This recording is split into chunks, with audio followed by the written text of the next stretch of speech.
Universal law of gravitation हमारे पास bye Newton के द्वारा दिया गया था। ये मोस्ट इंपोर्टेंट टॉपिक इसलिए माना जाता है क्योंकि 3 मार्क्स का एग्जाम में पूछ लिया जाता है हमारे पास। 3 मार्क्स का एग्जाम में पूछा जाता है।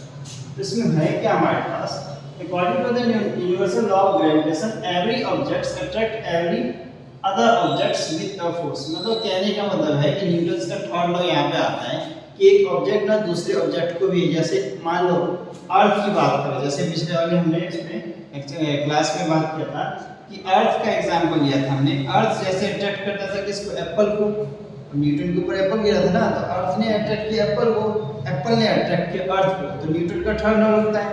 तो वैसे हमारे पास यहाँ भी हो रहा है कि दो मास दे रखे हैं m1 और m2, m1 अट्रैक्ट करेगा m2 को, m2 अट्रैक्ट करेगा m1 को, ठीक है। तो हमारे पास न्यूटन का यही थर्ड लॉ लगाता है कि एक ऑब्जेक्ट हमारे पास दूसरे किसी ऑब्जेक्ट को अट्रैक्ट कर रहा है हमारे पास, तो उसके बीच में हमारे पास फोर्स लगेगा। वो फोर्स हमारे पास क्या होगा, मास के बीच में डायरेक्टली प्रोपोर्शनल होगा हमारे पास। ये लिखा है ना, universal law of gravitation is derived mathematically.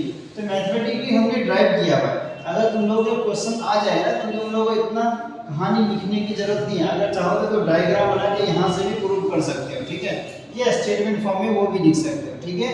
तो यहाँ पे एक हमारे पास लिखा हुआ है m1, यानी कि हमारे पास m1 यानी F फोर्स जो है डायरेक्टली प्रोपोर्शनल है m1 के, वही फोर्स जो है डायरेक्टली प्रोपोर्शनल है m2 के। अब हमारे पास इन दोनों के बीच में फोर्स आपस में लगा, इन दोनों के मास के बीच का डिस्टेंस भी कुछ ना कुछ होगा। तो डिस्टेंस को हम d से डिनोट कर लेते हैं या r से डिनोट कर लेते हैं, ठीक है।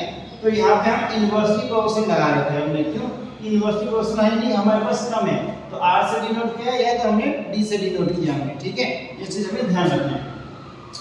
अब हमारे पास ये चीज लिखा हुआ है यहाँ स्टेटमेंट के फॉर्म में हमारे पास। अब हमने क्या किया, स्क्वायर किया, स्क्वायर यानी इसका हमारे पास डबल कर दिया है। अब तीनों इक्वेशन को एक साथ हमने कंबाइन कर दिया यानी इक्वेट कर दिया। तो हमारे पास क्या निकला, f इज डायरेक्टली प्रोपोर्शनल का साइन बीच में, फिर m1 m2 अपॉन में d स्क्वायर, या तो d स्क्वायर लिखो या r स्क्वायर लिखो, तुम्हारी इच्छा, कोई दिक्कत नहीं है, ठीक है।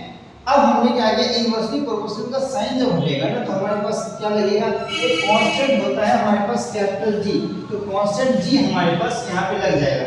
ये फॉर्मूले हमारे पास मोस्ट इंपोर्टेंट हो जाते हैं, इसी से रिलेटेड हमारे पास न्यूमेरिकल्स भी देते हैं। एनसीईआरटी ने ही सबसे पहला एग्जांपल जो है इसी फॉर्मूले से रिलेटेड का क्वेश्चन दे रखा है हमारे पास और एनसीईआरटी के एक्सरसाइज में। तो हमारे पास कैपिटल G की वैल्यू तुम्हें एग्जाम में क्वेश्चन में दे रखा होगा, m1 m2 तुम्हें दे रखा होगा या d भी दे रखा होगा। अब इन सब में से कोई एक चीज नहीं दे रखा होगा, वो चीज तुम्हें निकालनी होगी, लेकिन g तो तुम्हें कंफर्म है कि दे ही रखा होगा। क्यों, क्योंकि हमारे पास यूनिवर्सल लॉ ऑफ कांस्टेंट, हमारे पास कांस्टेंट यानी ग्रेविटेशनल कांस्टेंट कैपिटल G है हमारे पास, ठीक है। एक स्मॉल g होता है, एक कैपिटल G होता है, दोनों की वैल्यू अलग अलग होती है। इसकी वैल्यू हमारे पास क्या होता है, 6.67 × 10⁻11 हमारे पास होती है, ठीक है। ये हमारे पास प्रूव किया हमने। इसके बाद यहाँ पे हमारे पास देखो ये स्मॉल g हमने लिखा है। अब यहाँ पे small g f(r²) m1 m2 हमारे पास इसी वाली इक्वेशन को यहाँ पे लिख दिया हमने, ठीक है। अब यहाँ पे मैं चाहूँ तो कैपिटल G भी कर सकते हैं, इसको कैपिटल G भी कर सकता हूँ। यहाँ पे हम अगर लिखना चाहें तो कैपिटल G करके भी लिख सकते हैं, ऐसे कोई दिक्कत नहीं। कैपिटल G की वैल्यू अगर हमारे पास है तो ये आ सकती है हमारे पास।